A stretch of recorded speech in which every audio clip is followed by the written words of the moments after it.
If I don't care, he get it now. What is today? The 3rd of November, right? No, today's second. Today's the 2nd of November, 2017. This is Heather. Heather, we're in the hospital. Why are you here? Come on, speak up. Why is Heather here?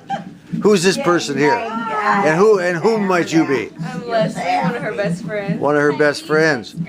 Heather, why are you here? We're having Optimus. We're having Optimus. Yes, we are. And who is this gentleman over here? The dad. You had nothing to do with this, right? No, this is our 3rd oldest grandson, Eddie. And she's going to have their child. Yes, she is. And she's going to name this guy, it's a boy, she's going to name him Waylon Scott. Oh. When he gets older and he finds out he could have been Optimus Riker, he's going to be very upset at you. I wanted Optimus Riker. Eddie wanted what? Ironhide, right? Yep, Optimus Ironhide. Optimus Ironhide. I like Optimus, but we're going to have to go with Waylon Scott, I guess. Excuse me. Yeah. I didn't know it was so much fun to have a baby. This is the first time I've seen this. We're going to laugh our way through it, right? This is great. And of course we have Grandma over here. Yeah. And we have soon to be great-great-grandma over here. How about that? And then we have some more coming in. Who we got over here? You all got your tickets or tickets out there? Did you get your tickets? Papa, if you're getting my double chin. Optimus' mother has just admitted to having an epidermal. That's why she's laughing and smiling her way through this labor, right? Yeah. Are we talking wimp? You know, what happened to the old caveman days? Sitting there doing nothing. Do it. Aren't you a cave woman? Back in the they didn't have them back in the caves. I don't care what they had back in the cave. They do now. I heard the hippie in a helicopter. How are you doing? We're doing good. You're fixing to go to war. Let's see your war face. Sorry. Show me your war face. That's not a war face. Everybody take a look at the soil, or the compost, I guess is what it'd be called. Look at the compost down there from all that rotted straw. Man, I'll tell you what, that is some rich looking stuff right there. Look at that. This is not the dirt that was in the garden. All this stuff is on top of the dirt.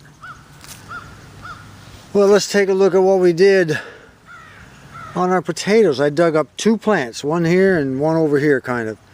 And this is what we got from 2 plants. And I didn't even plant these. These were all volunteers. Second crop. Well, yeah, just popped up out of the ground. Totally unexpected. Well, my daughter's coming tomorrow for us to go to an auction. I'll just give her half of these and we'll eat the other half. And maybe in a week I'll dig up a couple more. The potato plants only went to about right there. But you can bet there's more out there. Well, check this one out. Does that look like old Buzz? You know, whenever old Buzz harvests his potatoes, he always has to do it sitting down in a chair. So we'll just put him right there in a little chair. There's a garden pick right there, and he can harvest those taters for me while I'm out in the shop. It's been over 2 hours, and old Buzz hasn't dug a single potato. He's just sitting over there in that chair doing nothing. Listen to me, boy. You better start digging. I'm going back in the shop, and you better start digging. There better be some more potatoes out here when I get back. Let's see if he's doing any work out here. If he's doing some work, I'll give him a break. I'll cut him some slack. Well, looky there. He's trying. Oh, he's trying. He ain't doing so good though, but at least he's giving it the old college try. Gotta give him that much. I'll just go ahead and take him in the house, let him get warm. No shop work today. It is Sunday, I don't even know the date, 13th, no, the 12th. The 12th of November. And I've decided to come out and do some garden work. It's a nice, warm, sunny day out here today. You know, we're not going to get too many more of those days left, so I need to get out here and do what I need to finish up in the garden. So everything is dug up in the potato patch. I'm going to go ahead and fertilize it now. I got everything spread out. And I also went ahead and trimmed down our little horseradish plant. There was a ton of dead leaves in there, and you can see I got them piled up over there and there, and I'll just let them rot over there all winter. But this soil here is going to be really, really triple and quadruple fertilized for next year with all the rotted straw. We're going to add more. Oh, it's going to be good. We're going to put in some more of that bone and blood meal. stuff like that. Some more cow manure. I'm going to make it really good. This next year, I may even build another one of these maybe out here somewhere with a few extra potatoes. Anyway, this is what we got on the second dig up of our volunteer second crop this year. We got all these big ones and then a bunch of little ones I'm keeping to the side. And then all of these I put over here about the same size. They're not as large. I knew they wouldn't be as large, but they're about the same size, each one. This is my seed potatoes for next year. So I'm going to go ahead and put those in a box, put them over in a corner in the garage, and they'll sit all winter in there. Hopefully they'll sprout out good. If not, I'll just go back to the hardware store and pick up more seed potatoes. But these will be eaten over here. Now we're going to go ahead and put the old 13-13-13 fertilizer on here. That works pretty darn good around these parts. I don't know why. I've tried them all, but this is the best of the bunch. In my opinion, anyway. Other people may think different. That's okay. We're going to go ahead and just spread it all over here. Then we're going to let the rain and the snow and everything, just let it absorb on down in and get into the straw, the rotted soil, the rotted straw, the compost, and the soil beneath, all that stuff. And then we just let it sit until the spring. I might even throw a little bit on the old horseradish plant. I don't know. It does pretty good on its own. But I think a little help wouldn't hurt it. Ladies and gentlemen, today we are going to attempt number 4 in making whole wheat bread. Now the first one was a total disaster. The second one wasn't all that good. The third one was okay, but it didn't have a good taste. It tasted all right. It tasted better than the first two, but it was too dense, way too dense. So I'm going to try to lighten it up today by adding a little bit of all-purpose flour and try with a whole new recipe. That noise you're hearing back there is Great Grandma. See, she's a big chatterbox. Look at her. Say hello, chatterbox. Hello, chatterbox. Anyway, let's get started. God, number 4. Here we go. Here we are. I just made a nice spaghetti dinner. Wifey's in the bed eating. She's not doing so well. But Great Grandma, I guess I better stop calling you Great Grandma. You're now Great Great Grandma, aren't you? Yeah, yes, she is. I made some crescent rolls and a really nice Italian sausage and smoked pork sausage spaghetti sauce, and with angel hair spaghetti, which is what I like. Now I'm ready to dig in. I'm starving. I've been at this all day, and I also am waiting for my whole wheat bread to do its last rising so I can stick it in the oven. There's what she looks like before she goes in the oven. Whole wheat bread attempt number 4. Well, that's it. I'm going to take it out of the pan. I'm going to put it on this rack and I'm going to let it completely cool down before I cut into it. She looks better than any one I've done so far. Well, she's cooled down quite a bit, but she's not entirely cooled down. But I think it's cooled down enough to where I can put a little butter on it and it won't make the top, extra soggy. I don't like my bread to have too crunchy. If it's Italian bread, I want it to be crunchy. Yeah, you got to have that long Italian bread in those long white paper bags. I remember those as a kid. They used to make them in local stores where I used to live. You get one and it would never fit in the bag. The top of the bread would always stick out of the bag, and all the other kids would try to grab it and tear it off and run away, leaving you with just a piece of loaf of bread. Oh, it used to irritate me to no end. Anyway, I did the same thing to other guys, so I guess I shouldn't complain. Just to let you know that I did alter the original recipe for this, and we'll get to that later, but if it's successful. If it's not, we'll just move on to trial number 5. The recipe called for 4 cups of whole wheat flour. I went with 3 cups plus 1 cup of all-purpose flour, and I also added 2 tablespoons of vital wheat gluten. And mix that all together, and I'm hoping that's going to make a big difference. Well, that's our first, we had 7 grandsons, and then now this one, another boy, so that's 8. That's 8 for 8, guys. That's pretty cool. We don't believe in having women. Yeah, we're not a woman family. We have received a couple more packages. One of them we received a while back.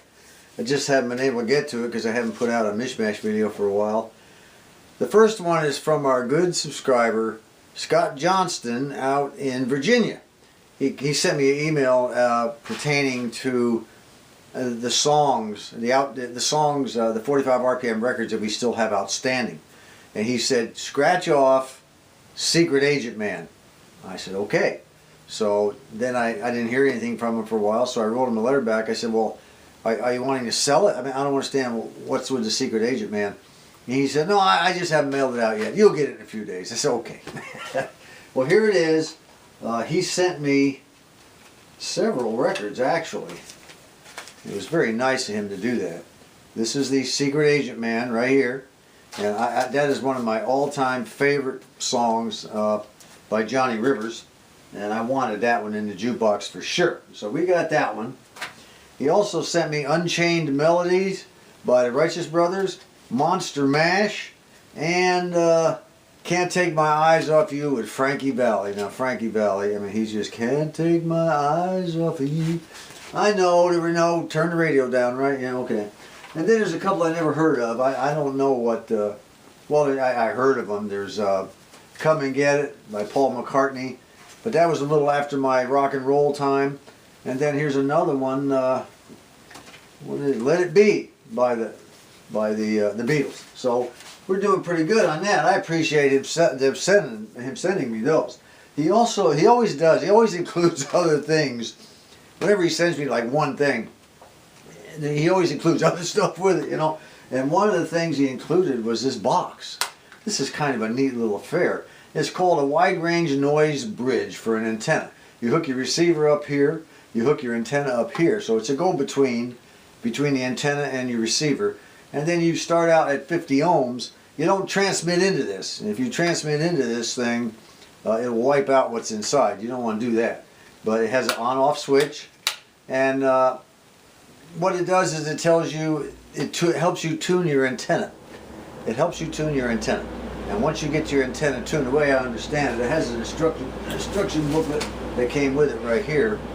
From what I understand, once you hook this up, you get everything hooked up, then you dial your receiver to the frequency, and then check to see what kind of noise you're getting in. What you do is you use this to null out the noise. And that way it helps you shorten your antenna, lengthen your antenna, tune your antenna.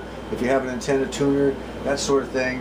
Probably one of the very first antenna tuner forerunners that there were. It's called what is the number on this thing? I know there's a number here. It's called TE-7-01. So that's all I know about it. I haven't read everything about it yet. I haven't really had the time, but it's kind of neat, I think. You know, after you start out at 50 ohms, and then if it's not quite right, you can adjust it up or down accordingly. It's kind of nifty. The second thing he sent me was a VHF natural radio receiver, a model WR3. Your antenna goes here, your earphones go here, and it takes a battery on the inside. This is your battery thing. It's a very low frequency. I'm going to hook that baby up one of these days and find out what I can find. It's got a little on-off and volume switch here. Kind of nifty. I like that. And we're going to hook that up. This is a model WR3, WR-3. Kind of neat, kind of neat. And two other things he sent, which is things I can always use. These are light-duty cable wraps that use Velcro. These really come in handy. When you're running wires through a large unit like the jukebox we're working on right now, if you get too many wires, these are nice, soft, light-duty cable wraps that won't injure the insulation on some of that old wiring. Good to have, okay? Velcro. You know, you adjust them to where you want, then you cut off the excess. Then you have one more thing, and this is something I've been meaning to buy for a long time. I just never got around to it. It's an alcohol pump jar. Well, what's an alcohol pump jar? Well, I'll tell you what it is. It's really neat. Let's see if I can get it open. There we go. Okay. These used to come in a white square jar with a metal top that had a flip-up lid. Well, this one has the plastic flip-up lid. And what you do is you put your alcohol in here. You fill up your alcohol. I'll tell you what. Let's just do it right now. Now I'm all for this. Yes, I am. I like this little booger to keep me from having to constantly stick my brush down in this jar. We're going to go ahead and put that stuff right on in there. Let's see if there's a fill level. I don't think so. As you know, I use 91% alcohol. And then you put that baby down in there like so. And then whenever you need some alcohol on your brush, like this one right here, which is what I use a lot, you just start pumping this thing, and the alcohol comes to, well, no, I guess not. This was a little bit different than the other ones. It pumps it up to the top like that. It's supposed to anyway. Let's see if I can get this baby to work. It doesn't want to work right now. But what you do is you go like that, and it pumps alcohol from here up into there, and you know, it's just a matter of pushing it down like that. So I don't know what the problem is here. It doesn't want to seem to work. I'll mess with it later. But that's a cool thing. I appreciate that. Well, thank you very much, Scott. And of course, we all know what that means. Shout out to our good subscriber and buddy, Scott Johnston, out in Virginia.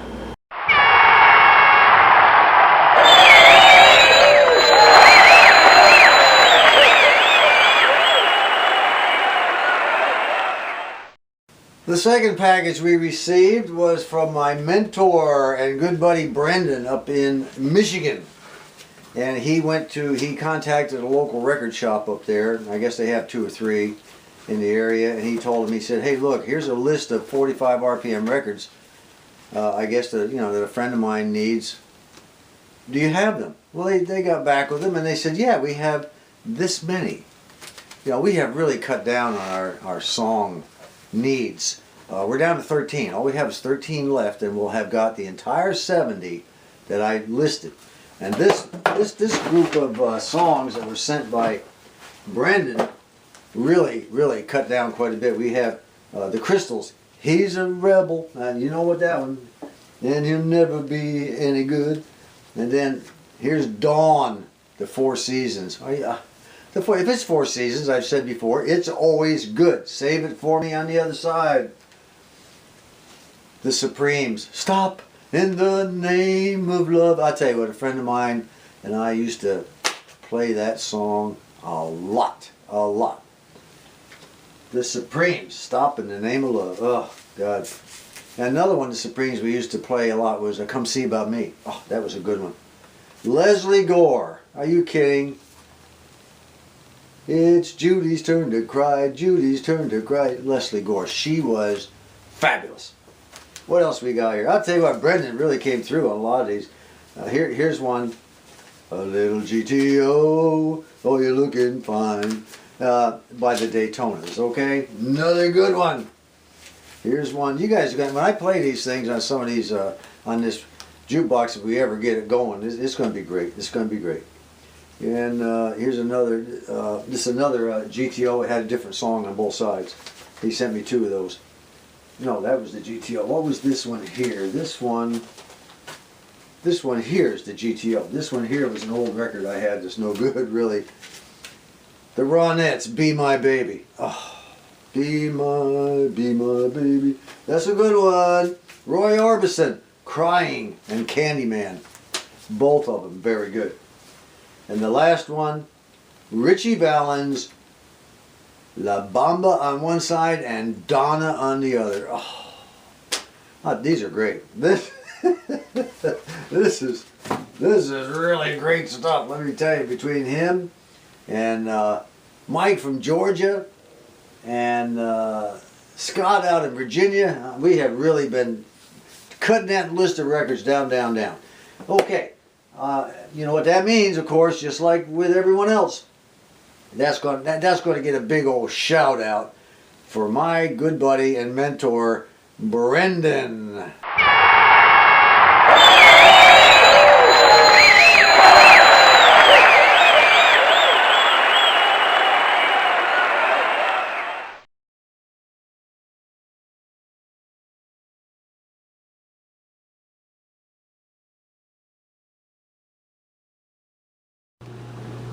I have decided today to make Mr. Mac 5150 very happy.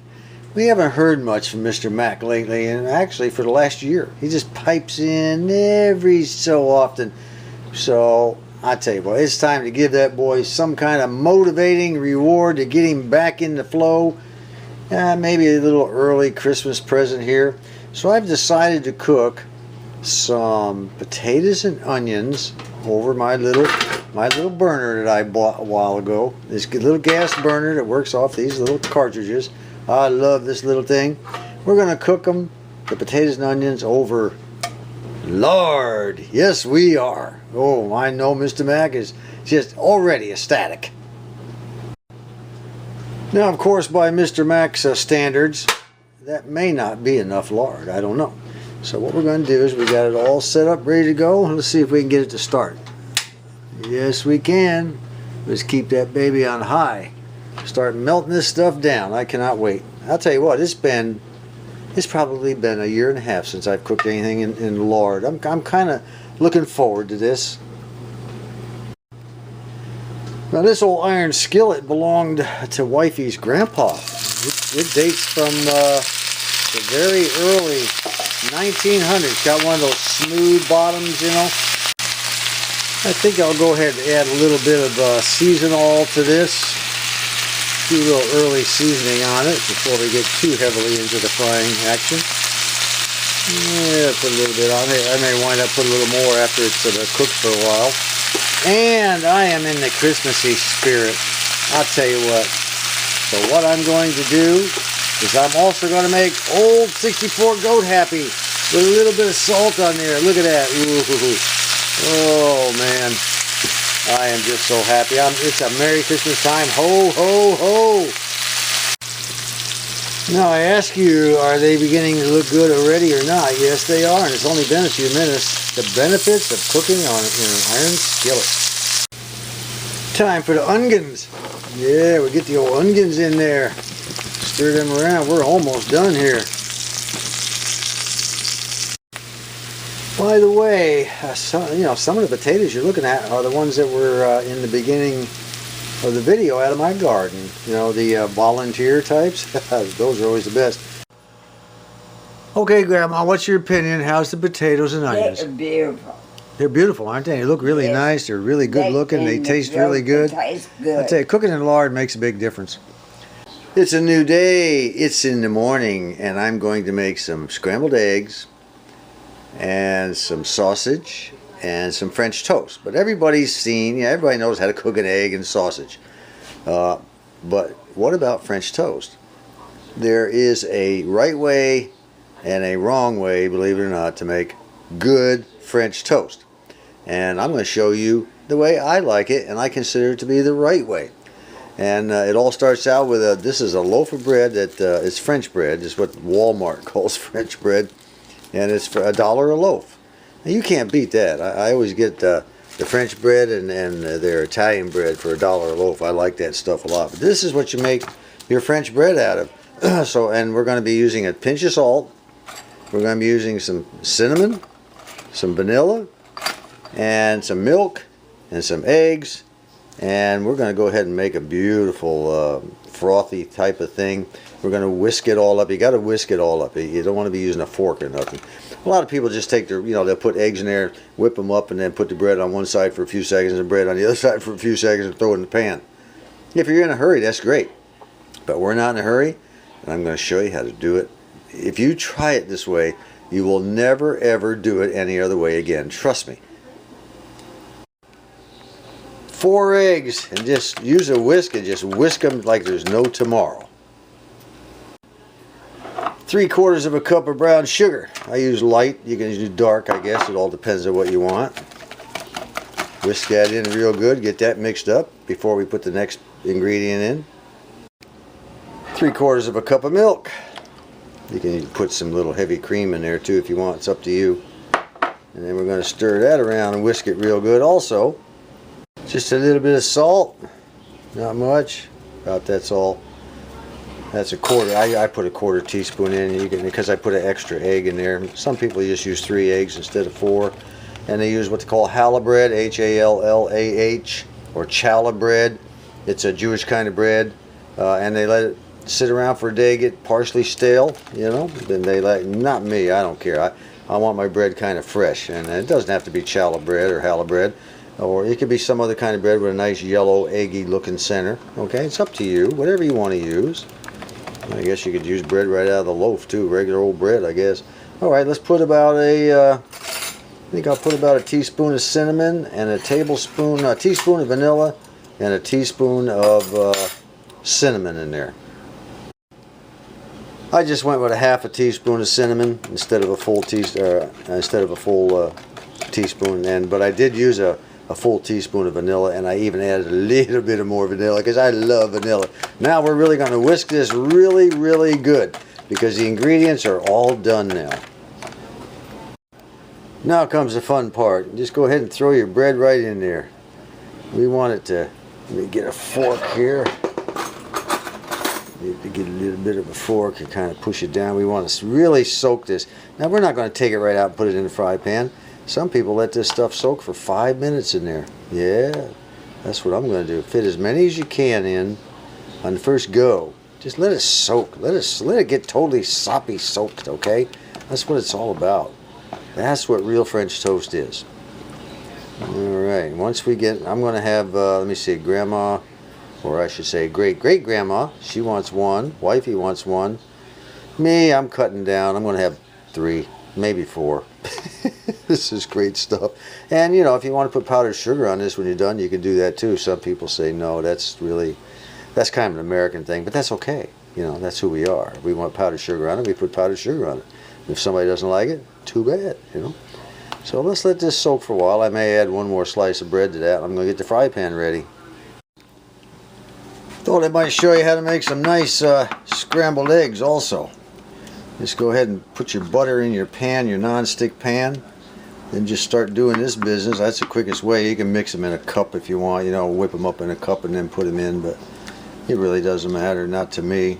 The other guy might like it that way. I'm going to crank up the heat a little bit. Now what we're going to do is we're going to, in order to have nice, fluffy, yellow, creamy scrambled eggs, you got to stir it a little bit, let it cook, take it off the heat, stir it a little bit, put it back on the heat.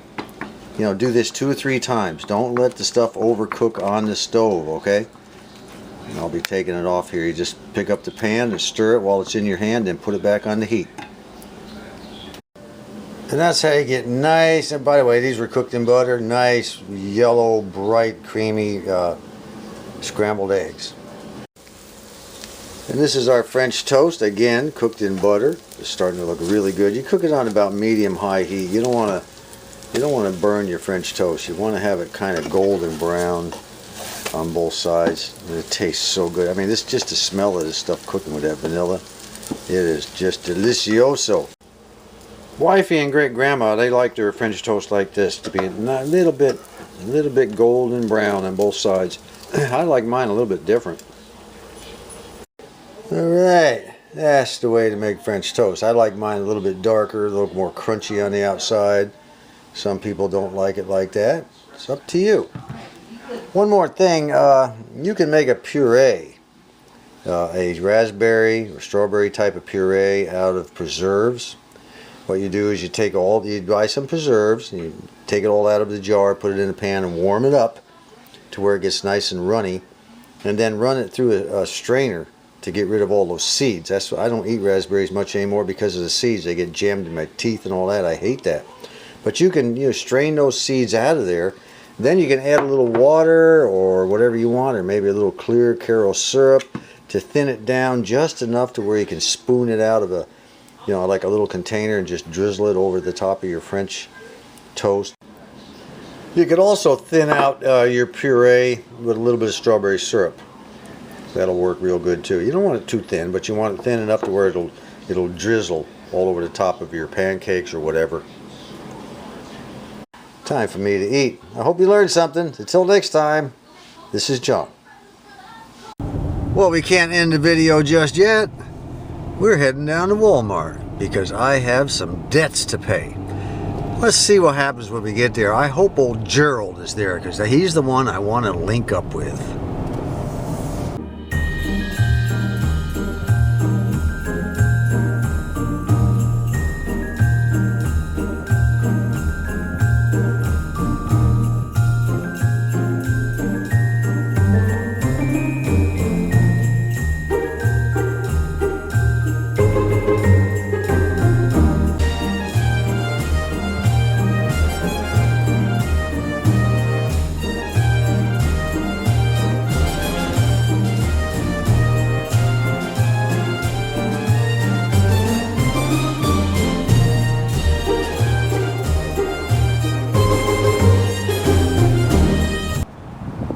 Well, I'm very happy to say that our buddy Gerald is here. Let's go get him.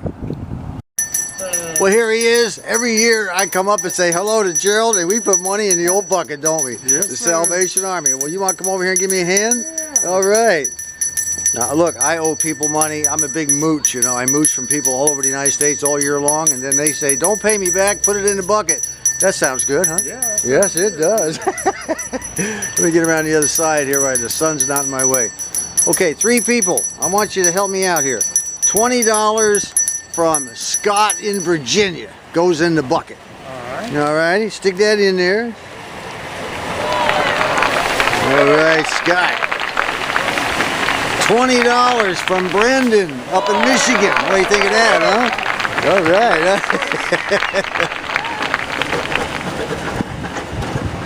And $60 from Mike in Georgia. I really mooched off of him this year. Okay? Yeah, that's good. Yes, it is. I knew you'd like that. I told you I'd be back this week, didn't I? Yes, sir. Okay. Well, Merry Christmas, Gerald. Merry Christmas. I'll see you again probably next year, okay? Next year, hopefully. All right. Bye-bye. Lord's willing. That's right. Bye. Well, that's it, folks. Christmas just wouldn't be complete for me without a visit to Gerald.